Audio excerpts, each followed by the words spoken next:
सभी स्नेही जनों एवं सुधी साधकों को सादर वंदे। जय श्री कृष्ण। श्रीमद् भगवद गीता अध्याय 5 कर्म संन्यास योग और आज का श्लोक है श्लोक संख्या 2। आइए इसका पठन वाचन करें और फिर इसका सरल सार और भाव जानने समझने का प्रयास करें। यह भी एक गंभीर श्लोक है।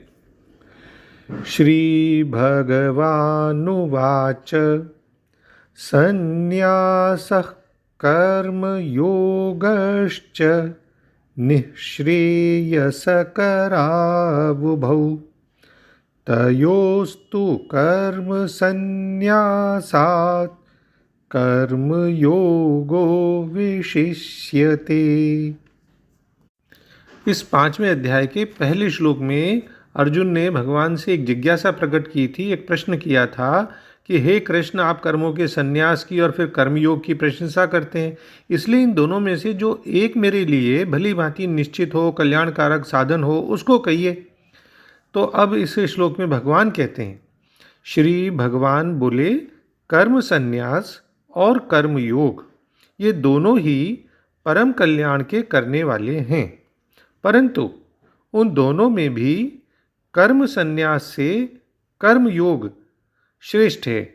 इसमें भाव छुपा हुआ है साधन में सुगम होने से, यानी बीइंग ईजियर ऑफ प्रैक्टिस। तो Shri Bhagavan said the yoga of knowledge and the yoga of action both lead to supreme bliss. Of the two, however, the yoga of action being easier of practice is superior to the yoga of knowledge. तो सबसे पहले हम पदच्छेद के माध्यम से शब्दों का सही हिंदी अर्थ देख लें। इसमें श्लोक में कर्म संन्यास की अपेक्षा निष्काम कर्म योग की श्रेष्ठता का वर्णन कथन भगवान ने किया है। संन्यासः यानी कर्म संन्यास, अर्थात मन, इंद्रियों और शरीर द्वारा होने वाले संपूर्ण कर्मों में कर्तापन का त्याग। च और कर्म योगः यानी कर्म योग, यानी समत्व बुद्धि से भगवान की जो हित में, भगवान के लिए निष्काम और निस्वार्थ भाव से कर्मों का करना। तो कर्मयोग उभौ ये दोनों ही निःश्रेयस करौ परम कल्याण के करने वाले हैं। तू परंतु तयोहो उन दोनों में भी कर्म संन्यासात् कर्म संन्यास से कर्मयोगः यानी कर्मयोग विशिष्यते श्रेष्ठ है। और भाव ये छुपा हुआ है इसे कि साधन में सुगम होने से कर्मयोग श्रेष्ठ है। तो सबसे पहले हम देखते हैं कि आदि शंकराचार्य जी इस बारे में क्या कहते हैं कि अर्जुन के प्रश्न का निर्णय करने के लिए भगवान अपना अभिप्राय बतलाते हुए बोले कि संन्यास कर्मों का परित्याग और कर्मयोग यानी उनका अनुष्ठान करना। संन्यास क्या है? कर्मों का परित्याग, और कर्मयोग उनका अनुष्ठान करना। ये दोनों ही कल्याणकारक हैं, यानी मुक्ति के देने वाले हैं। हालांकि ज्ञान की उत्पत्ति में यानी आत्मज्ञान की प्राप्ति में कारण है ये दोनों ही, इसलिए कल्याणकारक हैं। फिर भी कल्याण के उन दोनों कारणों में ज्ञान रहित केवल संन्यास, शंकराचार्य जी ने यहाँ संन्यास में आगे ये जोड़ा है कि ज्ञान रहित केवल संन्यास की अपेक्षा कर्मयोग श्रेष्ठ है। तो इस प्रकार भगवान कर्मयोग की स्तुति करते हैं। देखिए, अर्जुन का जो प्रश्न था उससे भगवान श्री कृष्ण ये समझ गए कि अभी अज्ञान की स्थिति में है अर्जुन, मोहित भी है, भ्रमित भी है थोड़ा, हालांकि उससे उभर रहा है काफ़ी। तो वो कर्म संन्यास और कर्म योग इन दोनों मार्गों को अलग अलग मान के ये समझ रहा होगा कि ये साधक के दो विभिन्न लक्ष्यों तक पहुंचाने के साधन है। तो एक बात और हमें समझनी चाहिए कि मनुष्य की जो स्वाभाविक प्रवृत्ति होती है ना, आम मनुष्यों की, वो निष्क्रियता की ओर होती है। यानी अगर सभी मनुष्यों को अपने स्वभाव पर छोड़ दें तो ज़्यादातर लोग क्या चाहेंगे?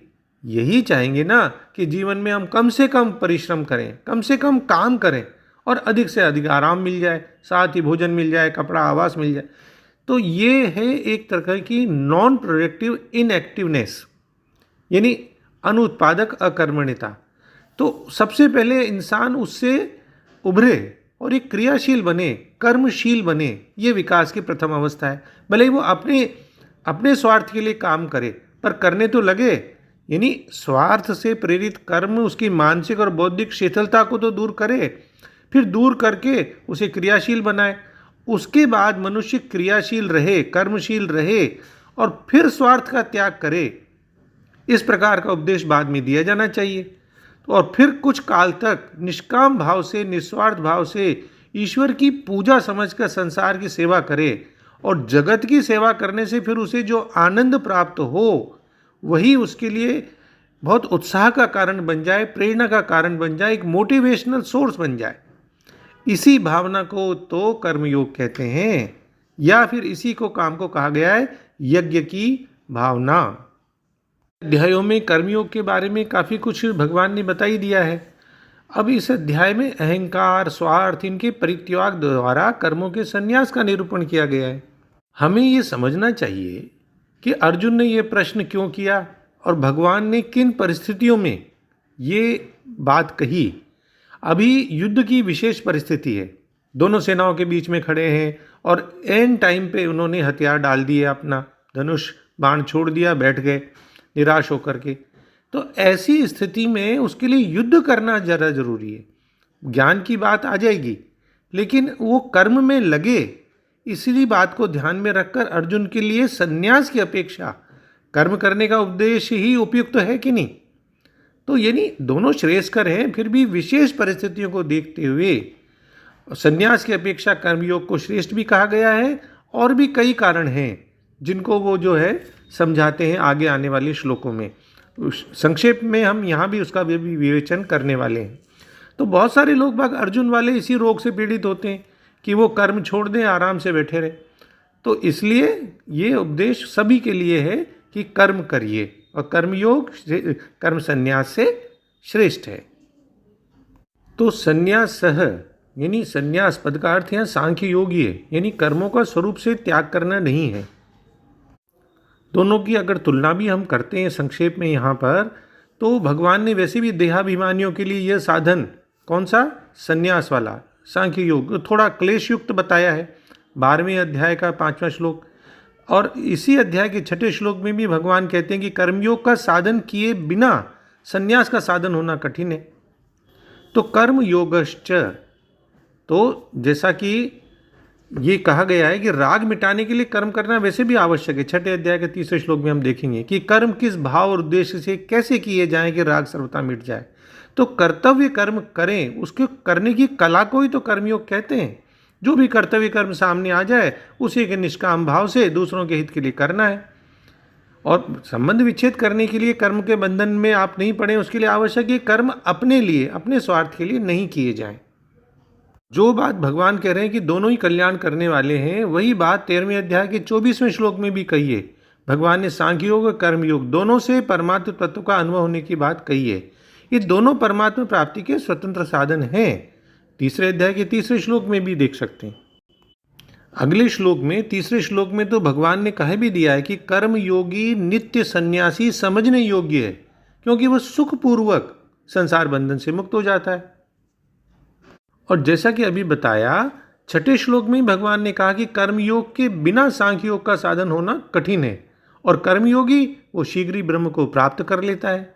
तो कहने का मतलब ये है कि सांख्य योग में तो कर्मयोग की आवश्यकता होती है, पर कर्मयोग में सांख्य योग की आवश्यकता नहीं है। इसलिए दोनों साधनों के कल्याणकारक होने पर भी एक कारण ये भी है कि भगवान ने कर्मयोग को श्रेष्ठ बताया है। कर्मयोगी तो निस्वार्थ भाव से दूसरे के हित में काम करता है ना, तो कर्म बंधन से सुगमता पूर्वक मुक्त हो जाता है। हम 4थे अध्याय का 23वां श्लोक देखें तो इसलिए कर्मयोग श्रेष्ठ है। हम कर्तापन और भोक्तापन की दृष्टि से भी समझ सकते हैं इस बात को। कर्तापन और भोक्तापन कहाँ है, इस संसार में ही है। सांख्य योगी और कर्मयोगी दोनों को इस संसार से संबंध विच्छेद करना है, तो इसलिए दोनों ही साधकों को कर्तापन यानी कर्तृत्व और भोक्तापन यानी भोक्तृत्व, इन दोनों को मिटाने की जरूरत है। तीव्र वैराग्य, विवेक, विचार और तीक्ष्ण बुद्धि होने से सांख्य योगी कर्तापन को मिटाता है। उतना तीव्र वैराग्य या तीक्ष्ण बुद्धि नहीं होने से कर्मयोगी दूसरों के हित के लिए सब काम करके भोक्तापन को मिटाता है। तो इस प्रकार सन्यासी या सांख्य योगी कर्तापन का त्याग करके संसार से मुक्त होता है, और कर्मयोगी भोक्तापन का यानी कुछ भी पाने की इच्छा का त्याग करके अपने लिए कुछ भी नहीं पाने की इच्छा रखते हुए कुछ भी पाने की इच्छा का त्याग हो जाता है तो उससे मुक्त हो जाता है। तो ये तो नियम ही है कि कर्तापन का त्याग करेंगे, भोक्तापन का त्याग हो जाएगा, और भोक्तापन का त्याग करेंगे तो कर्तापन का त्याग स्वतः हो जाता है। स्वामी रामसुखदास जी महाराज अहम के रूप में भी इसको थोड़ा समझाते हैं कि कर्मयोगी का जो अहम है, व्यक्तित्व है, वो शीघ्र तथा सुगमता पूर्वक नष्ट हो जाता है, क्योंकि वो तो चाहता है कि मैं तो बस सेवक हूँ दूसरों का। जबकि ज्ञान योगी का अहम थोड़ी और दूर तक साथ रहता है, क्योंकि कर्मयोगी तो ये सोचता है भाई मैं तो सेवक हूँ, दूसरा जो भी है वो सेव्य है, उसका सेवक हूँ, मेरे लिए अपने लिए कुछ कर ही नहीं रहा मैं। तो अहम भी सेव्य की सेवा में ही लग जाता है।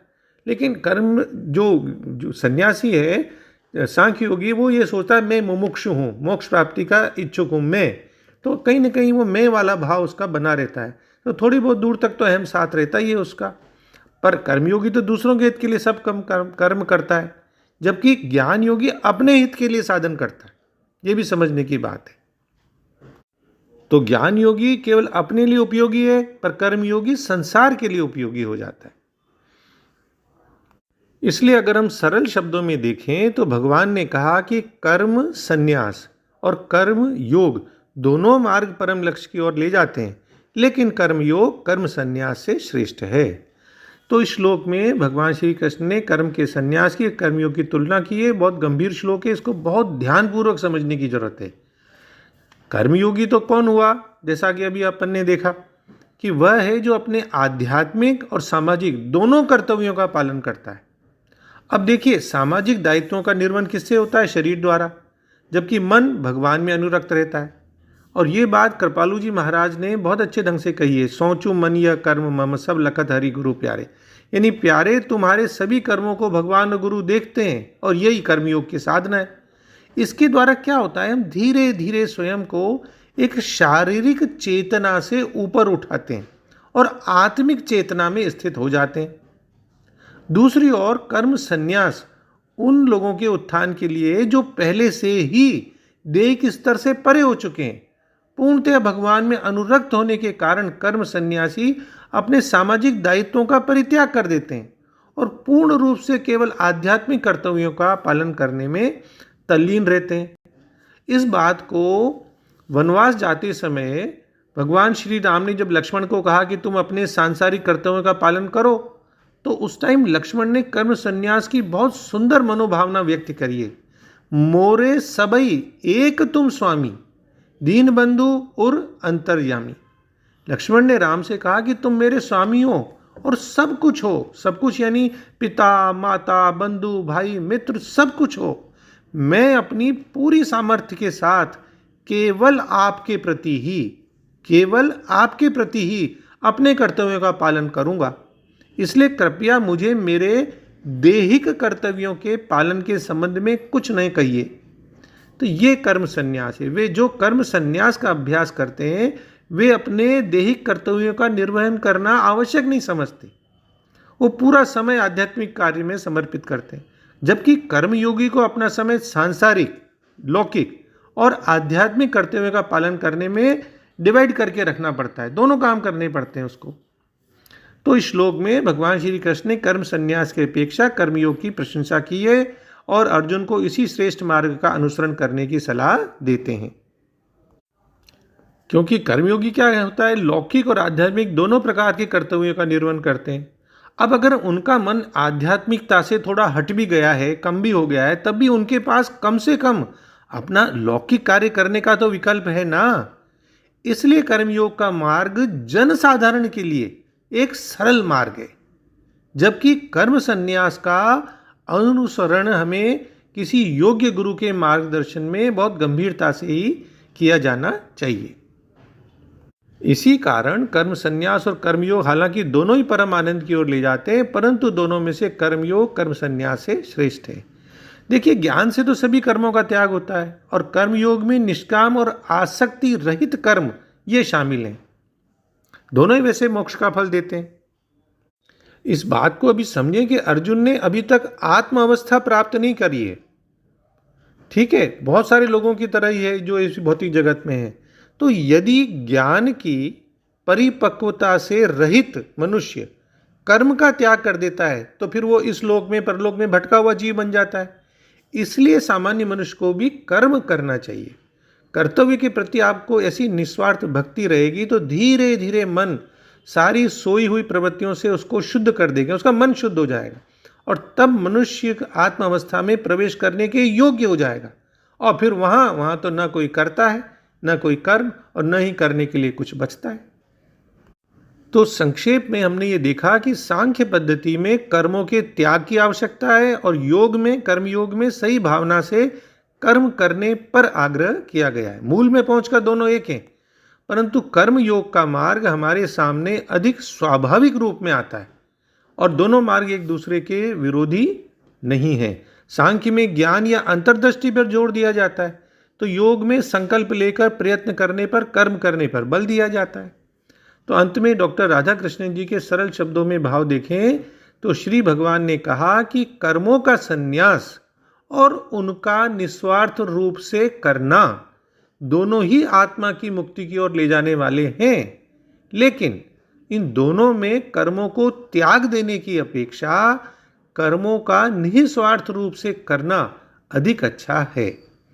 जय श्री कृष्ण। ओम श्री कृष्णार्पणमस्तु। Doctor B K. शर्मा के प्रणाम और किसी भी भूल अथवा त्रुटि के लिए हृदय से क्षमा। सर्वे भवन्तु सुखिनः, सर्वे सन्तु निरामया।